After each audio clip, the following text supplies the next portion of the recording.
very short and sweet. My job here is to introduce our two speakers, as you've been hearing through the chat. Obviously, I've been doing the Moodle rounds for quite a few years. Steph in particular, I've been following for quite some time, and you cannot get better Moodlers with nicer accents than the gentlemen that you have today. So without further ado, I'd like to hand over to both Stefan and Michael. The floor is yours. Thank you. Now, I'm blushing profusely now, so I'm glad I haven't got the webcam on. Thank you so much, Julian. Yes, thank you, Julian, from my side as well. Right, let's get the show rolling. In case you're wondering what we're going to do, last year we had a presentation called 5 Tips for Collaborative Moodle Courses, and this year we thought we can give you 5 more. And they are not the second 5, so you know, over the course of a year you learn new things, you see people doing things differently from you, and you reflect what they're doing, and you come up with new ideas. So these are not the second best 5 tips, these are just some more, and perhaps we can keep this going, and then in a couple of years time we'll do the very best 5 tips. I'll hand you over to Michael now, who's quickly going to introduce himself. Hello, everybody, and good afternoon or good morning, depending on where you are from Germany. I'd like to introduce myself. I've got my kind of standard profile picture, and what I do, I work in virtual environments a lot. I coach international or cross-cultural teams for corporates most of the time, so I work in a lot of different online environments, so live online environments, and also asynchronous online environments with, you know, for example, Chinese and Colombians working together, and all kinds of teams.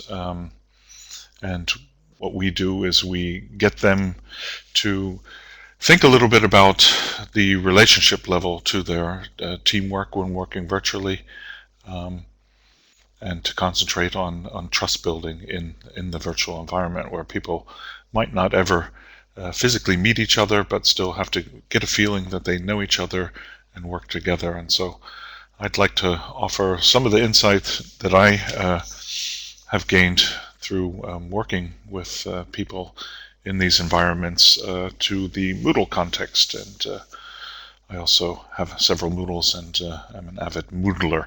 But my perspective is more overall virtual, and I think what we'll do, Stefan will be more on the Moodle specifics as we go along today in our presentation. So let me just pass on to Stefan, who will introduce himself.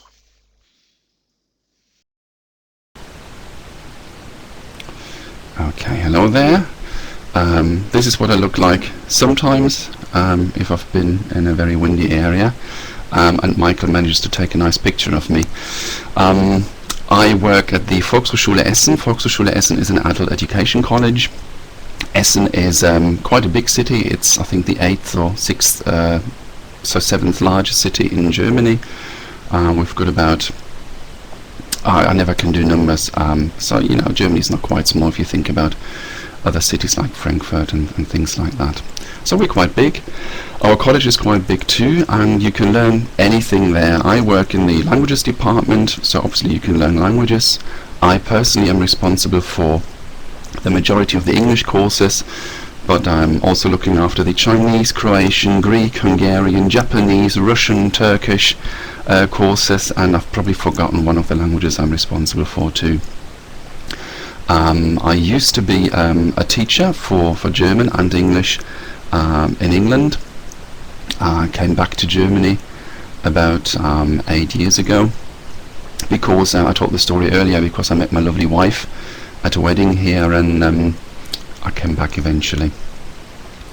What I used to do there is I was pretty much responsible for looking after using ICT in languages teaching, which gave me the opportunity to do what I've always liked to do, is using computers to learn something, and I could reverse it slightly and I could start using computers to teach something too. And that passion has never really left me. I can't really teach as much in the role that I've got at the moment because I'm looking after the teachers who do the teaching, but I still do lots of Moodle teacher training, for example, and other teacher training, mainly about cooperative or collaborative learning scenarios, group work, things like this, to make learning a bit more social and get back to this sort of get back from this sort of sage on the stage to a more guide on the side kind of approach. The other logo that you see there is the top one with the ginkgo leaf. That's EduMorph. That's my little side project that I use to give training, advice, do things like that on using computers, the internet, to teach in a social way. Because what I found is that as soon as technology is involved, a lot of the teaching very quickly becomes a full frontal approach. It's a very top-down kind of scenario very, very often. I don't know why that is, if it's got to do with monitors or screens, but that struck me as really odd. So I thought, you can do this differently. And oh, you're still on the first slide. Hang on, that shouldn't be the case.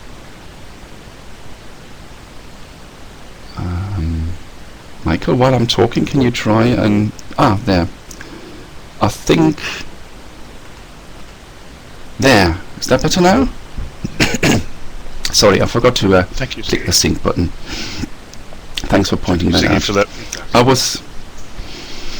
I was just finishing off anyway, so I've got a little blog where whenever I see something useful or I get the chance to do a video demonstration, I record it and put it on the blog for other people to have a look at and give me feedback, and that way we can all learn from one another. Okay, but let's get into the content of what we wanted to present you. Right, we're going to start off today talking a little bit about simplicity and speed in your Moodle. What we mean by that is making navigation easier with a navigation menu with icons. When we work in virtual environments, I think we can say generally we have to, no matter what the subject is of whatever Moodle course we're teaching or designing, we have to think about communication constantly. And I think a lot of you have some blended learning courses where you probably see your participants face to face once in a while. Maybe some of you are exclusively leading virtual courses. I think the less or the more infrequently you meet your learners, the more we have to increase communications in Moodle if we want to kind of fight against the creeping fragmentation that can come in when we don't really see people. So fragmentation that creeps in virtuality when communication is infrequent or also ineffective. If we're not communicating effectively, then we're actually helping to feed a feeling of disconnectedness and fragmentation amongst the learning community. Of course, communication is not only the content of what we're saying, but it also has the context level, and part of that context is the form of the delivery of our message. We don't want to interfere with clear communication by aggravating our users, obviously, with interminable scrolling, so the scroll of death, or inconvenient clicking around, leading them into very long click tunnels and so forth. So we want to make their experience in Moodle simple and speedy. So from the country, Stefan and I broadcasting to you today from Germany, from the country that brought you Bauhaus and form follows function, Stefan would like to show you an extremely useful trick to make your communications with your learners faster, more convenient, and most importantly, simpler. So Stefan, turn it over to you. Yeah, that's basically the idea behind what I'm going to talk to you about now. A lot of people, especially if they haven't been using a virtual classroom before, they feel quite overwhelmed by the technology, by the lots of options. There are lots of things to click. And I've seen it so many times. At our college we've got also quite old learners there. The best agers, as they're called in Germany. It's a good German word, best ager is. And they don't feel quite a natural environment when they're using the internet. So what you've got to do is you've got to make it as easy and as intuitive for them as possible, so that their mind isn't constantly on the tool, but on the communication and on the content that's being delivered. This is a trick that actually I wanted to realize in Moodle for a long time, and I thought I would have to learn how to sort of implement code in Moodle, where you can put an anchor in the HTML so that I can click on something and it will lead me to a certain point on the Moodle side, the Moodle page I meant to say. And then, I've been trying for that, couldn't get it to work, because Moodle wasn't designed to work like this. And a couple of months ago, I read a blog by Jason Renshaw. He's also known as the English Raven. He does an English learning blog, and he's found this really simple trick where it was just this tiny thing. If I'd considered that, I would have solved the problem. What you see here, although it's German, I can tell you what's going on. This is the room that I use to communicate with all the teachers that I work with, because at our college the teachers are all self-employed. We don't have full-time staff, so it's quite vital to get communication going and to maintain a good flow of information. And what I've set up here for those different teachers is a general area, which is this one here. Hang on, my arrow doesn't work. There we go. Can you see an arrow next to this word Allgemeines? Perfect. The general area is basically for communication that's not subject related. It's not about English, Greek or Croatian or Russian or Turkish, but it goes for everybody.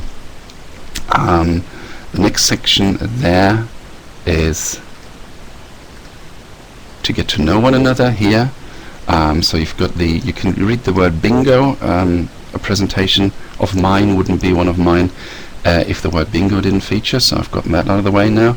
It's basically a getting to know one another game, which we use because a lot of the teachers, because they're so fragmented when they come in, because they just come in for their sessions, a lot of them don't really know the other teachers very well, so that was important. But the next thing is, a lot of the teachers also are not very good with technology, so I thought I wanted to make it really easy for them to get to where they want to be. Now this is a screenshot of the main page.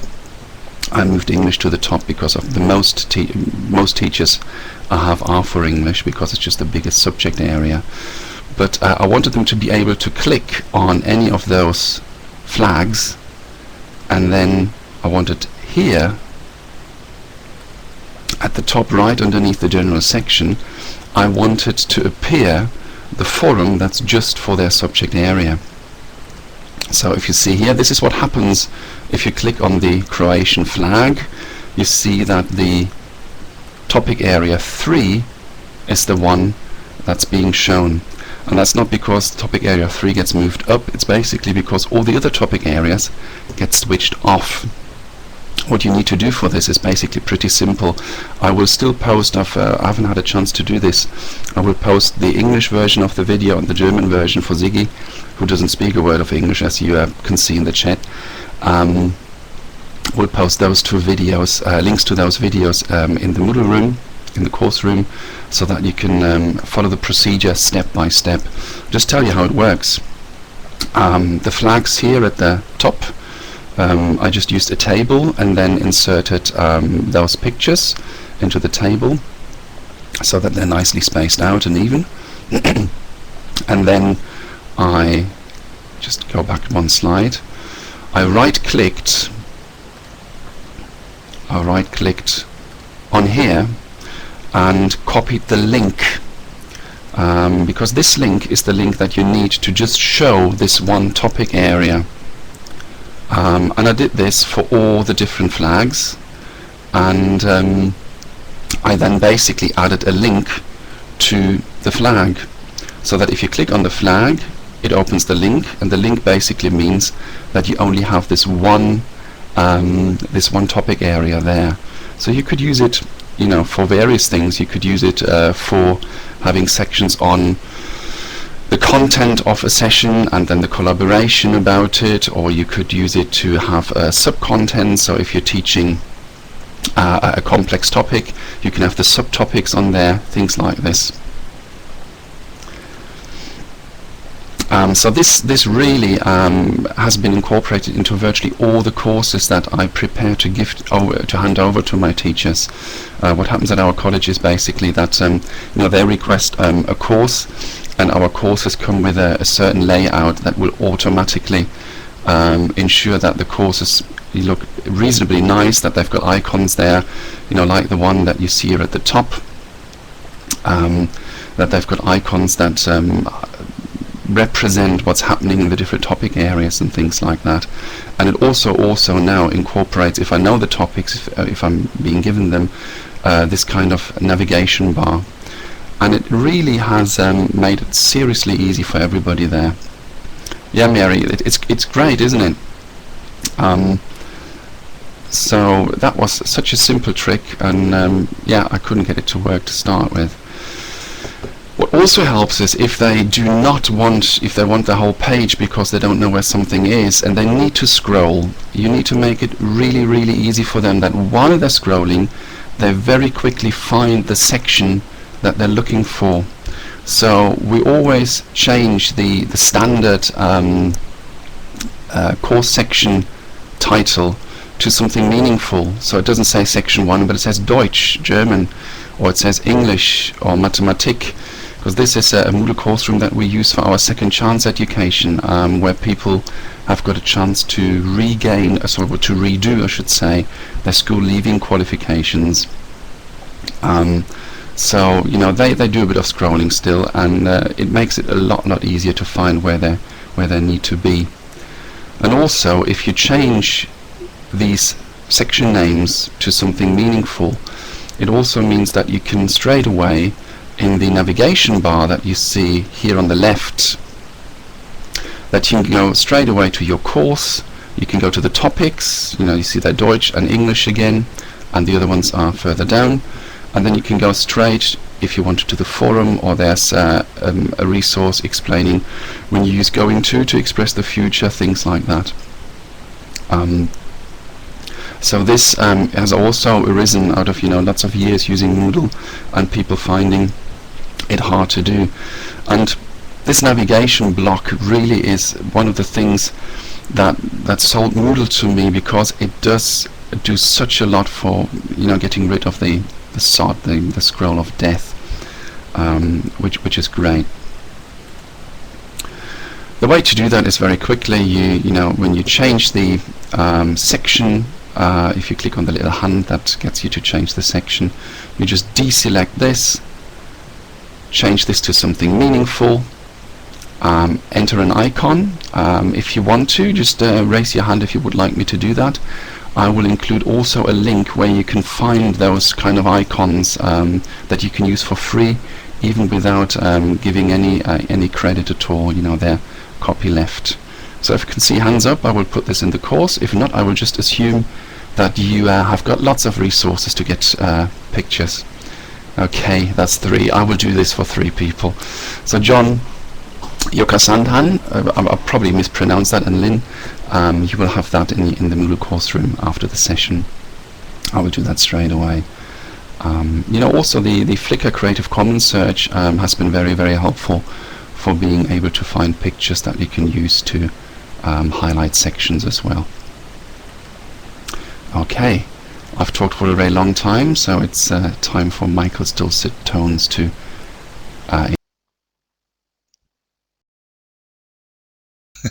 Thanks, Stefan. Thanks for that very useful tip. Another aspect of our perhaps learning communities, and when we get people together in an asynchronous or synchronous environment working together virtually, is the issue of visibility. We as course designers or course creators have to sort of create a context where people can take the responsibility and increase their own visibility in the learning group. We pointed out before that we're always fighting against a kind of feeling of fragmentation when we work together virtually.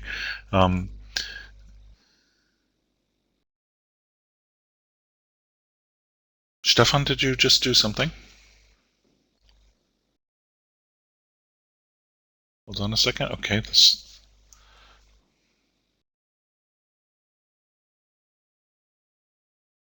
Okay. So as I was saying, I hope you can all see the image. Can you see the slide visible? Visibility. Can you just give me a quick yes in the text chat if you can see that? Okay, great.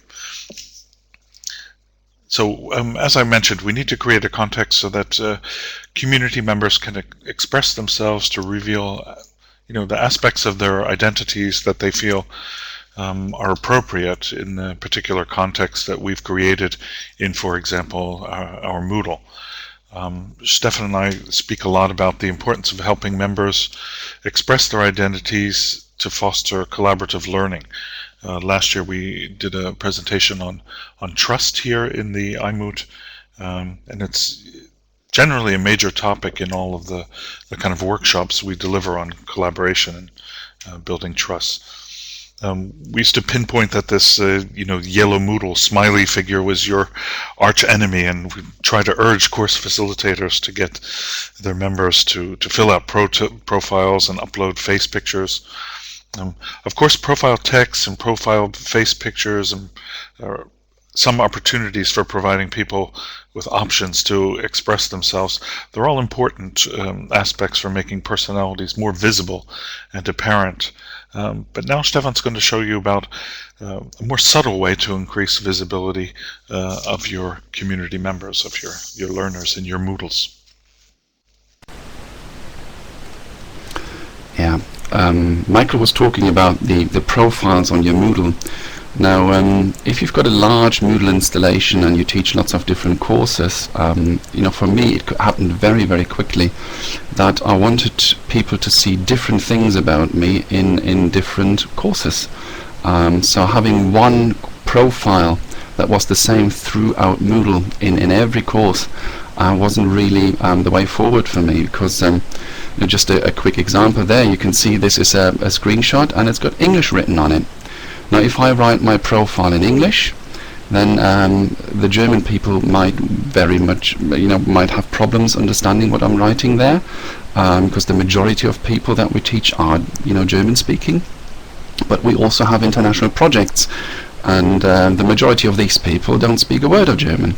So we had to think of a way to provide this kind of profile that is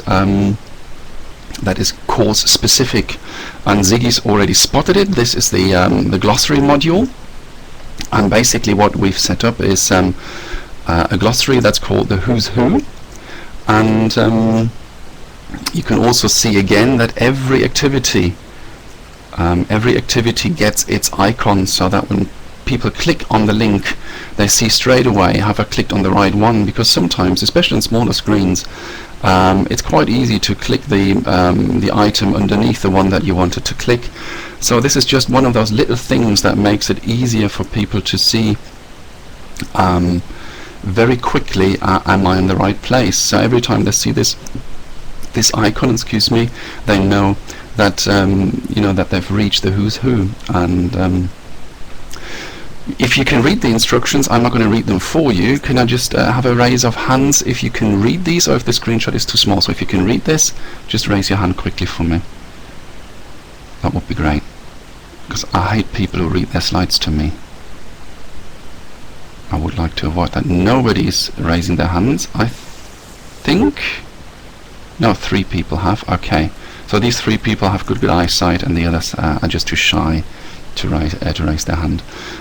Basically, we asked them to start a new glossary entry, and in the item that's to be defined, put their own name, and in the definition write a description about themselves. Then I asked them to make sure that they tick the box that says that the entries should be automatically linked. I'll tell you why in a second. And then you get one place where everybody is introduced. So Angeline from our learning partnership, it's an European Union project, is the first one because she starts with an A. And you get the profile picture, but then you get the chance to write about you in a lot more detail, and you can write those things that you want people in this particular course to know about you, rather than everybody on the Moodle site. And the good thing with the glossary is it comes with a block attached to it. You can add a block called a glossary block, and if you add it to the Moodle course, which is this one here, where it says Get to Know, you can tweak it. You can say what the heading should be of this Moodle block. In this case it was Get to Know, and you can tell it, come up with a random glossary article and display this. Now in the past, well actually no, in the present as well, in language courses, we use this to provide this moment of serendipity when people can find a word that they think, oh, this could be useful, I'm going to learn this. So in the language courses we fill the glossary with with word definitions, or in the more basic courses we have a German-English glossary, and when you log in you see a different word in the glossary block, and you may decide, wow, this is a cool word that somebody's looked up, I want to learn that too. And in this kind of scenario you've got, oh yes, this is the Sabine person I've been reading about in the forums, let's see who she is. So every time you log in and you refresh the page, you get a different person up here on the side. So Sabine has introduced herself as well, and this way it makes it easier to get to know people quickly. And I've asked people what they thought about this, and they said they always read what's being said on the right. You can also see that Sabine and the word Heike here, they are blue, which means there's a link. The link is basically there because people followed my instructions, because we have ways of making people do what we want. They ticked this link, the automatic link, and that means that whenever the name of the person is written anywhere, it could be a forum post that they signed, it will be with a link, and if you click on the link, then this little information pops up straight away. Because in this project we've got people joining us at different times, because we've got the project leaders, the institution leaders, and to the different meetings in the project they bring different teachers. So it could be that somebody joins the project after the third meeting, is a newbie, and will have to catch up with what's been happening and get to know the other people as well. Yes, the people have to insert the profile pic by themselves. How we can get people to do that, I'll show you in a little bit as well. So this is great. You get this Get to Know You block, and you've got a different name coming up with information. And people have told me that it seems to work. They said they always read this. Okay. The other thing is about establishing hang on, there's a question there first. Yeah, Ziggy, you need to insert the profile pic by themselves. That's what we need to do. And just reading through Andrea. Yes. Okay. I'm glad Ziggy was worth getting up early. Cool. If there aren't any more questions, because I can't see them there quickly, I'll work through. Yes, if it was linked automatically from the profile, it would mean that people in a different course see a link and they click on it, and the link's broken. So that in the English course they click on this, and it just says you haven't got the access right to do this, and that probably causes more trepidation, and people start to worry, is my Moodle not working, haven't I got the right to see this? I thought about this, but it's not working. So a feature request could be having course-specific profiles. If anybody thinks this is a good idea, rather than having the workaround, put it in the tracker as a feature request and see whether we can have it there. Okay, I'll hand you back over to Michael. Okay, thanks for that, Steph. So far we've talked a little bit about simplicity and speed, making things easy. We talked about giving your course members an opportunity to increase their own visibility, setting that up for them, setting up the context for them, to do that. Also related to the kind of context control, we'd like to emphasize here a framework for collaboration. How are people going to work together in this environment, in their Moodles? Of course, if we're communicating face-to-face, in the face-to-face environment, we typically operate under similar assumptions as to what is normal, how to cooperate with each other, especially when we're in a monocultural context, so if we're all from a similar background culture. Still, but when working as a team or collaborating in a community, it's useful to come up with a kind of rough framework for working together. This becomes even more important when we work virtually, where we can't see people's facial expressions, so we have kind of delayed feedback. Trust is more difficult to establish in these environments, so we have to really work on that and to work on how people are going to cooperate in that environment. All of your course members, they probably have assumptions as to what is expected of them, what you expect from them, what is normal behavior within their Moodle context, their virtual context. For us as course facilitators, it's useful to motivate those course members to communicate or to talk about their assumptions and make them more visible, more transparent.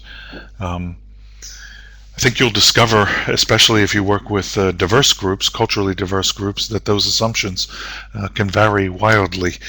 So it's a good idea to facilitate a discussion on how we want to work together. What are our rules of engagement or kind of code of conduct? And of course, rather than dictate the rules yourself, you'll achieve much more buy-in from course members if you let them develop their own norms for working together. So again, you as the course facilitator, creating a context for that to happen. And Stefan's going to go into the specifics again on how to do that. Yes. Another screenshot. This is basically the result of it, because we were lucky enough to have a kickoff meeting. This is a screenshot again from the Moodle course that we use to facilitate the whole learning partnership project that we've got, this European Union funded thing. And in the kickoff meeting, we set aside some time to actually talk about, what are going to be our aims, but also how do we want our meetings and the communication to run. And we talked about this, and then I set up a wiki and asked people in the course of the next week to write down anything that they found really important. So we talked about, it was a brainstorm, and then we used a forum and people could put things in there. And from the forum we created then the wiki. So the forum was the discussion, and the wiki was there to make sure that the results don't get lost and are all in one place. So you can see here things like that the Spanish and Danish delegation had agreed to provide exact dates by the 15th of December. We agreed when to meet and where to meet, so you know that the Learning Partnership Project has got people from Spain, Denmark, Poland, Holland, and there's another Danish institution, so we've got 2 Danish institutions in this project. But this is just really a time frame. What is more important is that we ask them to fill in what will our learning partnership meetings be like, and there should be the aim that everybody who organizes a meeting, those institutions here, because the first one was in Essen, so we don't feature on this list anymore, that these people there know to make sure that the following things are adhered to, so that the schedules will be prepared and also discussed in Moodle beforehand. So every project meeting has got a forum attached to it, where people then provide a draft schedule, and afterwards we discuss, does this schedule make sense, or are there things in there that we don't need to talk about, or are there other things in there? Are there other things missing that we need to talk about? Things like that. Other people wanted to make sure that we don't just have teachers talking about stuff, but we wanted to involve students as well. It was agreed that we had every session evaluated by anonymous feedback using the feedback module in Moodle. This is probably the most important one, that they should be fun.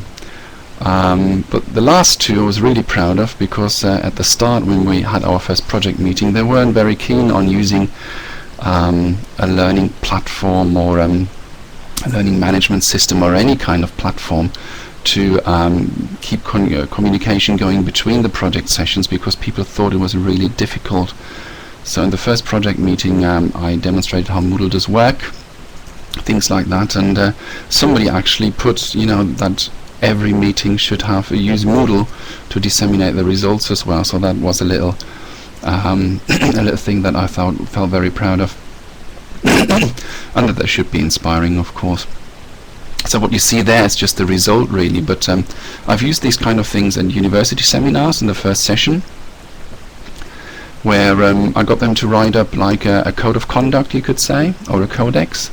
And I just asked them questions in a forum. Then they discussed the questions. Questions were like things: what are we going to do if somebody? What are we going to do if somebody doesn't turn up on time for every session, for the third session in a row? What are we going to do if we realize somebody is not taking part in the forums? Stuff like this. And they answered the question, discussed the questions in the forum. And then in the next week, we wrote up a wiki with those rules for engagement, if you want to speak, so to speak. Okay, Ziggy, I will pass this on to Ulrike. That will be fine. So this is just one way of developing this kind of code of conduct. But bear in mind, you can't just throw a wiki in there and say, write down rules that you think are important. If the best thing to do is have a real life session where people can discuss these ideas, and the second best thing is you need to make sure, if you cannot do that, to have a forum set up with questions that you use to guide them, but a forum that also allows other people to ask questions. But you will need to raise certain points, because the learners quite often will not. It will not occur to them that certain problems may arise. Problems like somebody just reading the forum posts but not actually engaging. That somebody may think after missing 2 sessions that it's not possible to gain any credits anymore, because they feel overwhelmed by all the stuff that they need to catch up with, things like that. So this has worked out really well for us. People have told me that they take this list here, and when they do the schedule for the sessions where we're going to meet, then they need to make sure that they basically check the bullet points, whether that's really happening in the schedule. And so far, we've had 3 sessions so far. They've been really, really great. Okay, right. I'll pass you back on to Michael, who's going to talk about the importance of being social in a Moodle classroom. Right, thanks for that, Steph. I just want to point out here we're really talking about groups or almost like learning teams who will be working together for an extended period of time. Of course, it doesn't really make sense to introduce ideas like code of conduct if you're doing a very brief course. We are assuming that the courses will be extended over or going on over an extended period of time. Another aspect to make a group more into a team are these social aspects. Of course, we as course facilitators have to concentrate on creating a context where trust behaviors can be established, and trusting communication can be exchanged. So to promote a trusting context so people feel comfortable and secure working collaboratively with each other in this sometimes anonymous kind of environment, we as course facilitators have to concentrate on providing a context that allows people to not only concentrate on the kind of formal learning tasks that they're confronted with, we also have to give them an opportunity to communicate informally, to show off a little, and to enjoy interacting with each other in different communication situations. One way to do this is to create forums that involve, for example, lateral thinking puzzles or other activities, these kinds of social activities that open up free space for them to enjoy working with each other, to display their ideas, other activities that offer surprises or opportunities to shift perspectives and to re-examine kind of conventional assumptions. We'd like to involve you here in the live environment, the live web conferencing environment, in a few lateral puzzles, so you can experience how these work in getting people to interact and to build trust. We think you can imagine the similar effects these exercises would have in an asynchronous environment, or primarily asynchronous environment like a Moodle. Perhaps they lend themselves to Moodle forums, or perhaps you can think of other ideas on how to institute this kind of more social strategies.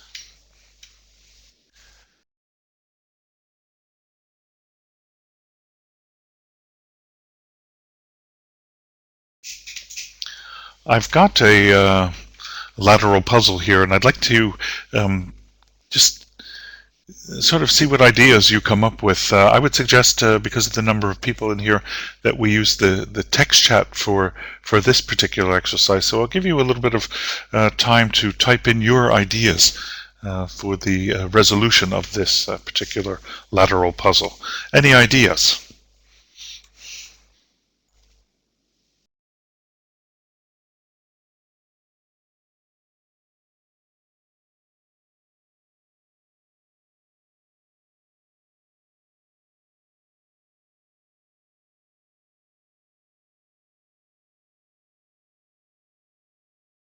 Can you all see the slide? Can you see the getting away with murder slide? Okay, good. Is it going quiet? Feel free to ask yes/no questions in the chat. We're allowed to answer questions with yes or no. Because we're very nice, we may even give more information than a yes or a no.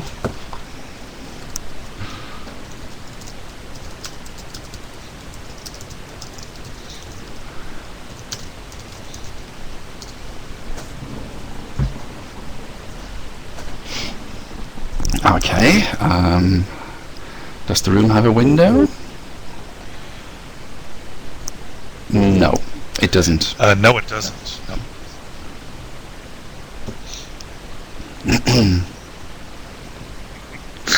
So, Michelle, don't give up so quickly. Come on.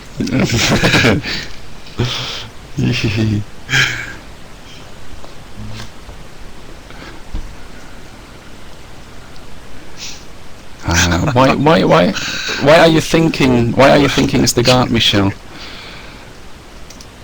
Magic suicide? Okay, it's not a suicide. Siggy's being extremely lateral in her thinking. Oh gosh. It could have been the scroll of death as well that killed him.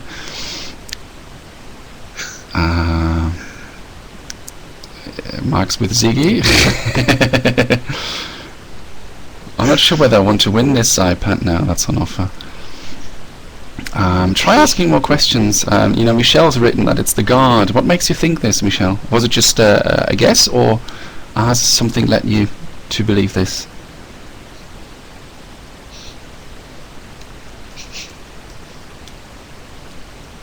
Ah, no one else was there, okay. But it's not the guard.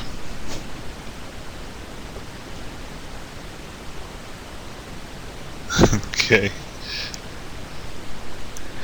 Wow, Mary, that's a very good idea. let me just see what Mark's typing, and then he was shot from the outside. That could have been, but no, that's not it, Mark, either. And you can see how in a forum where it's asynchronous, it actually is probably a better exercise because it gives people thinking time.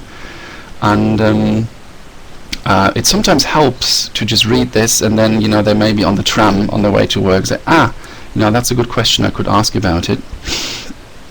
So a lot of the time these things actually work better in a forum if you've got a forum that's quite active already. Otherwise you need to just you know, prod them a little bit and get them to you know, be engaged a little bit more. But I've found that forums work a lot better for this because people don't have this time pressure. You know, Michelle said, oh gosh, I give it up, hands up, which is a response if you are there and you think other people are waiting for me, you do quite quickly. But with an asynchronous forum, you know, this pressure is off, which is great. Michael, you want to solve it? Yes, oh, Andrea, key, great.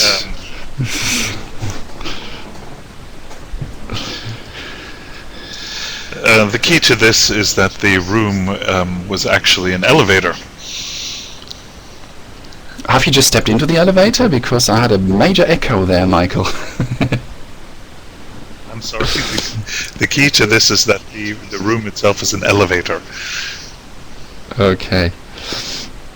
Right, so, you know, this is one of the things that actually have worked. So you can use this one, of course. I think you can see here just the responses from the responses of the group that here we're giving you an opportunity. We're creating a context for you to express your quirkiness, and so we can see here a group of potential strangers really revealing kinds of quirky things about the way they think and so forth. Let me give you another quick one.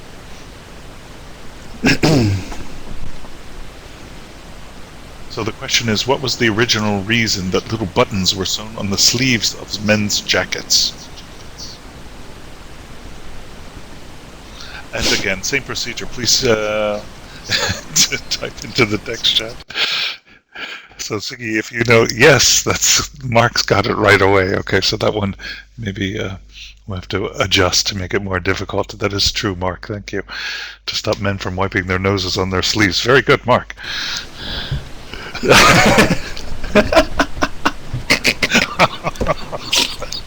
So, as I said, we can now see how quirky Mark is. Okay. That's great. Well, you can see, you know, with these kinds of answers, it does foster a group spirit. There's nothing more powerful in getting a group to feel like a group than laughing together.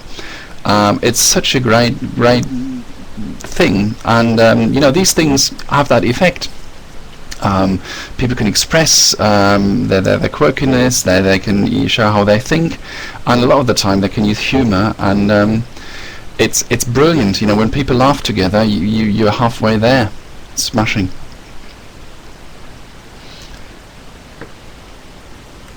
Okay, I'd like to just do one more, and I'll do it with Stefan, because his mic is active. Stefan, I'm going to show you a slide, and I would like you to identify... Can you just name the colors of the words, please? You want me to just name the colors of the words? Okay. So you mean the color of the font? So okay. The color, yes, the first one is for example, green. Okay, cool.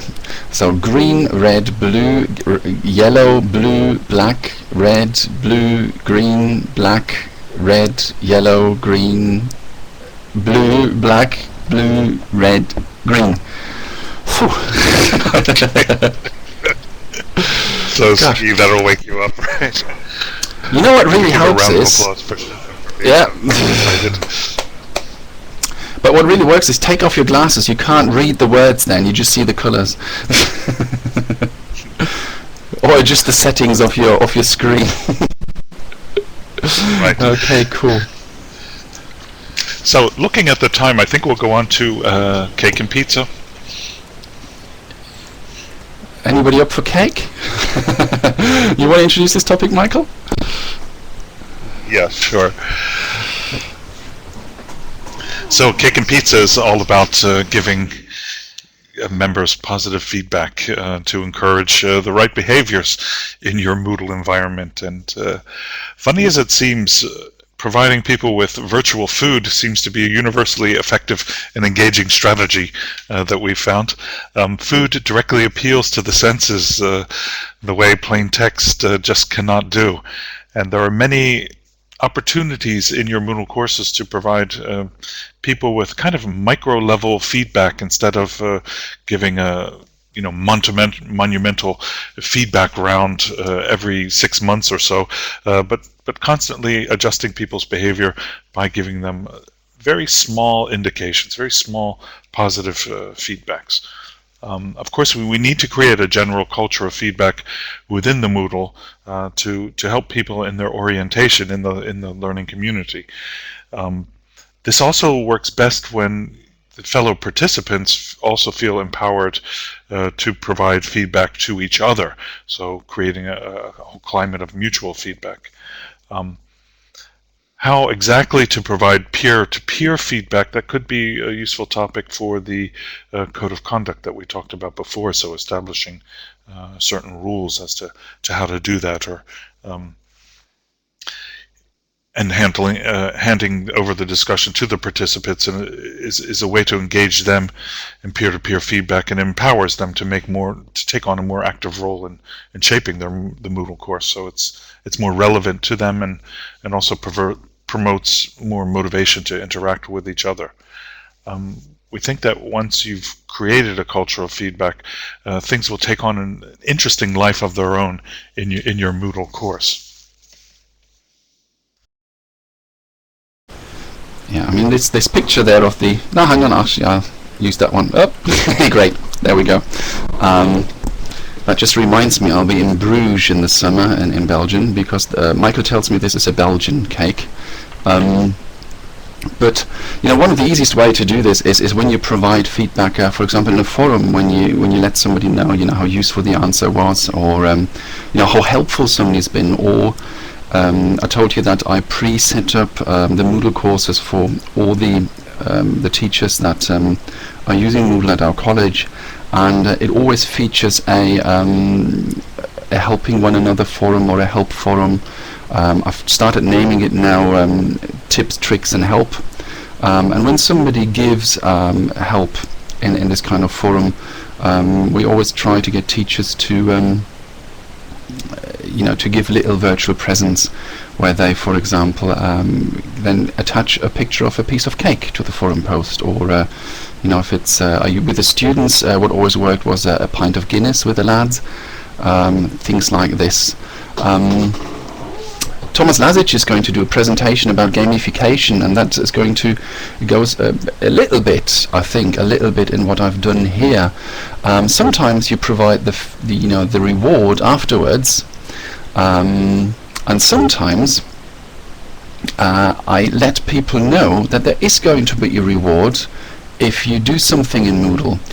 I know there's a lot being said about if-then rewards at the moment, about motivation and things like that, but this is basically how computer games work.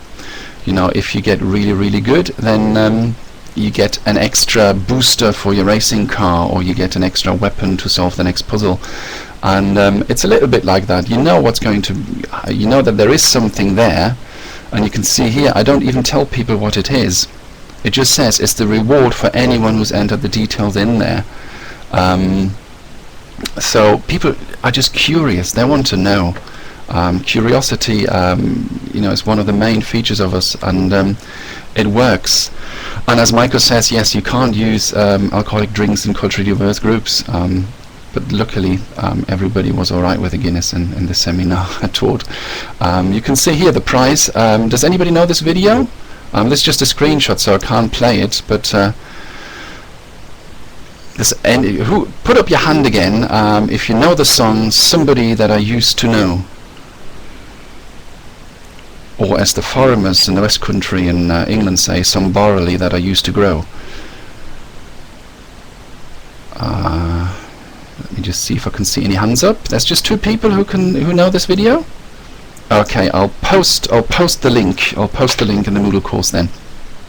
Basically, it's a song by Gotye, which is very, very famous. It's been played up and down, you know, all over Germany. Wherever you are, you can hear this song virtually every 5 minutes. But this band, Walk of the Earth, they've done a version of it, 5 people playing on 1 guitar. So I also advertised this reward in the forum post again, saying, you know, I found a really good resource showing brilliant creativity when you've got limited resources, because, you know, in education, I don't know what's like in your country, but you know, here in Germany there seems to be less and less money for education. So everybody obviously thought I was going to talk about how you can provide great education with limited resources, and they got this video there. The last point that we want to talk about, we named Meta Your Moodle, and what this is all about is going to be told by Michael. All right, thanks, Jeff. So we have our 5 tips, and this is a kind of like bonus tip that we wanted to give you. So it's actually the 6th point here, to meta your Moodle, we entitled it.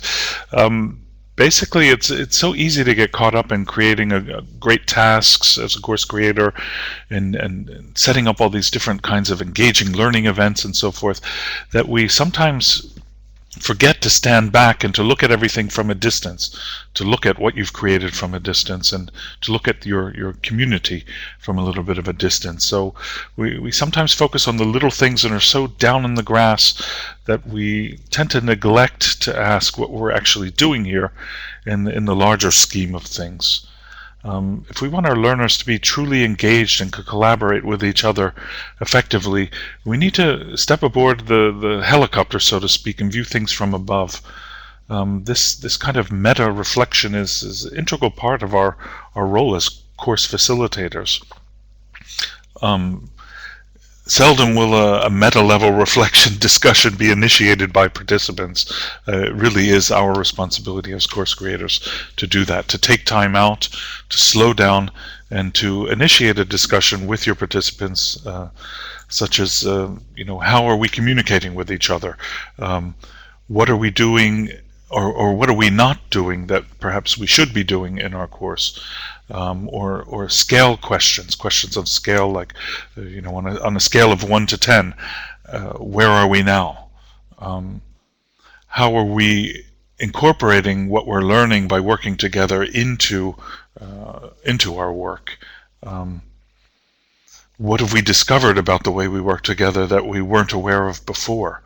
So these types of meta level questions, you know, what would a new member joined our community, what would they first notice? How would they describe the community, and how would they describe what's going on? So how could we can do a kind of upside down brainstorming and say, for example, how could we make our collaboration with each other much, much worse? So offering this kind of perspective shift on the entire Moodle interaction is very useful in understanding what exactly we're doing there, and many times overlooked. And it's such a basic thing to really just slow down, step back, and take a look at what you're doing. Those are just a few examples of some types of questions that can provide us with a fresh perspective on what we've been doing, and help bring your Moodle collaboration to new heights. So don't forget to do that, to stand back and take a look at what you're up to. There are obviously several ways you can do this. You know, the easiest way is to ask questions in a forum. Just ask, you know, how do you feel about our communication in the forums? How do you feel about the courses progressing? Are you happy? You know, it's even better to really ask open-ended questions. You know, what do you like most about us using Moodle, for example, things like that. And I want to give you an example. My wife couldn't resist any longer, and about 2.5 or 3 months ago she finally gave in and started using Moodle with her primary school kids, elementary school kids. She's teaching 8-year-olds, 8 or 9-year-olds, and has introduced Moodle a couple of weeks ago. And after the 3rd or 4th week, she asked the question, what do you like about Moodle, and what have you learned? And I'll be kind enough to translate these, but in the call for papers, or in the session presentation submission, I promised that I was going to speak German, English, French and Dutch, so I'll have to get some of those languages in still. So Daniel, here at the top, he says, I have learned through Moodle also to learn from home. It's great fun to learn on days when I don't have school, and it's also great to know what other people are doing in their spare time. I really like that. That was referring to a writing activity that she set up where people should write about what they did in the holidays. So that was great. Or Liska, she's written, through Moodle I've learned that you can actually have fun while learning. I also learned how to use computers. Learning is great, is fun. Moodle is a great thing. And Marvina, these are just examples, virtually any kid that's using Moodle has written about this. Through Moodle I learned using computers, and I can do maths day in, day out. If I've forgotten something, Moodle is a great thing. So even those, 8, 9-year-olds have realized that Moodle provides them with a way of having access to information when they haven't got access to a teacher. So they're like this.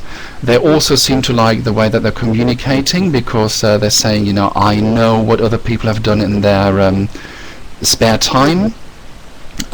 They've realized, and Annette promised me that she assured me that she hasn't actually talked about this in class before, but they say, I've started using computers. They had to also confirm terms of use for Moodle, where they had to say that they were going to use safe passwords, which we basically forced them to do anyway, but that they wouldn't divulge the password to anybody else, and so on and so forth. Yes, Ziggy, I think in my next life I'll become a primary school teacher. It's a very, very hard job, considering the hours that my wife does, but it's so rewarding. It's so rewarding because they are so unspoiled. So I just thought I'd give you an example of primary school kids, because lots of people say, school little kids cannot do meta. They can definitely do meta. They can think back, and they can talk about how they're learning. They can talk about how they're communicating, things like this. And I just thought if I use an example from a primary school, there are no excuses for anybody working with adults not to do it, which is great. And I found that that's working fine as well. You just need to ask questions, open-ended questions, and you've got to be seriously interested in the answers, and then you tend to get answers to those questions. Okay. Just 3 minutes late, but we're reaching the questions and comments page. If you raise your hand, we will give you the rights to speak if you want, and then actually I've got the list of participants here at the moment. We'll just move the layout to the Q&A. And if you raise your hand, we'll hand the microphone over to you. Any more questions? Anything you would like to add? Yeah, if you don't want to talk, you can obviously use the chat as well. If you think that your voice is still a bit rough because it's very, very early in the morning or in the middle of the night, or if you think anything you want to add, just use the chat or put up your hand. Oh, Michelle, there we go. I'll enable audio for you. There you go, Michelle. Michelle, what would you like to say?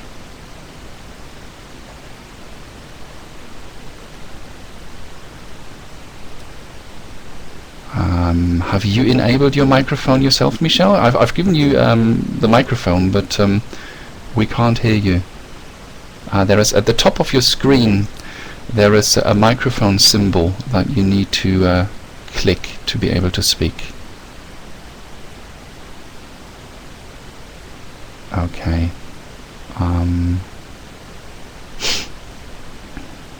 That doesn't seem to be working. Anybody else?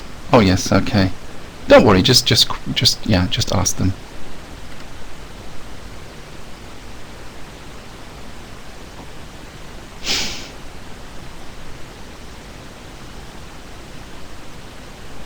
Thanks for your feedback, Andrea. I'm glad you enjoyed it and that you also learned something.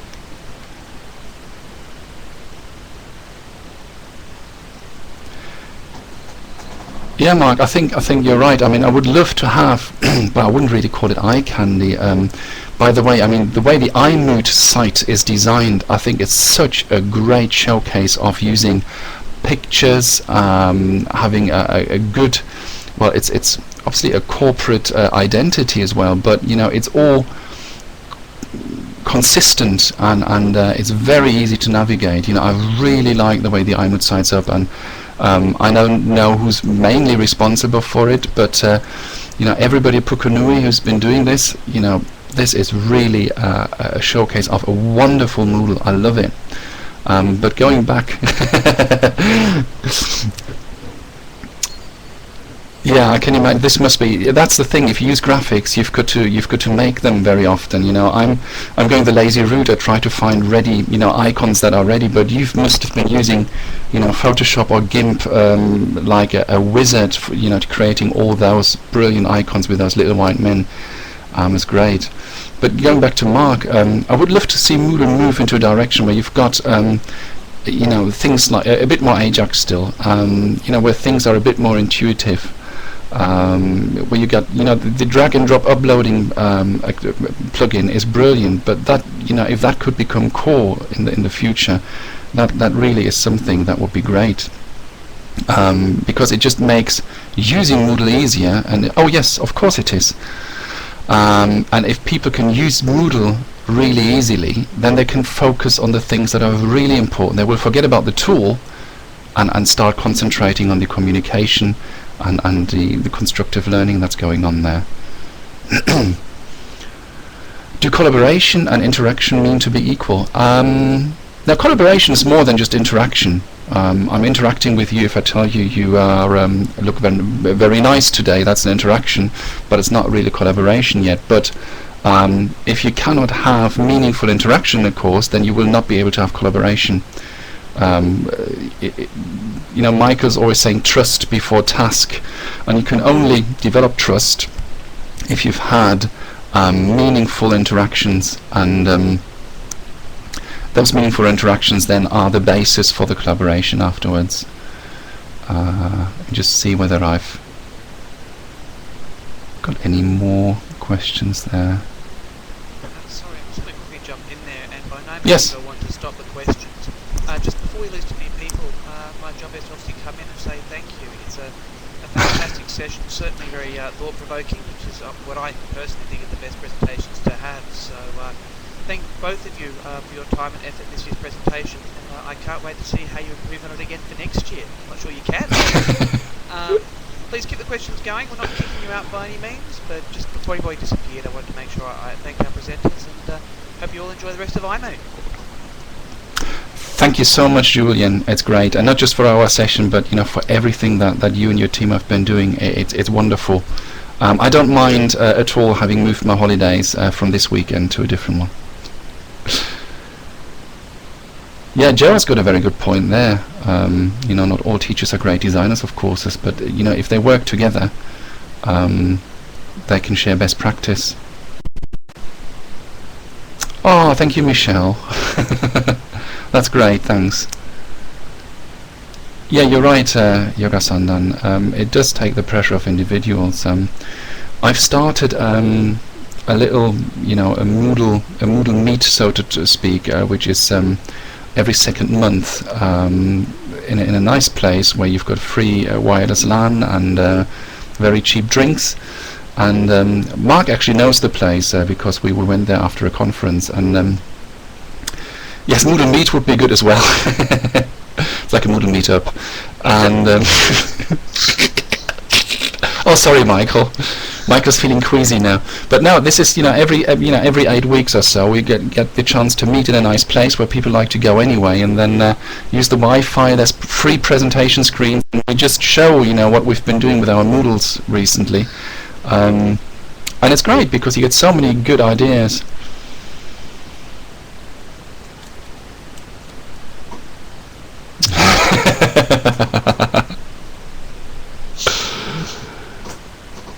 Yes, I was just going to ask about the title of Gary Stahl's book.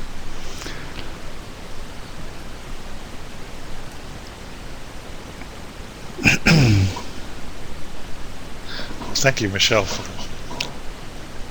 Wonderful. Moodle meat on a stick.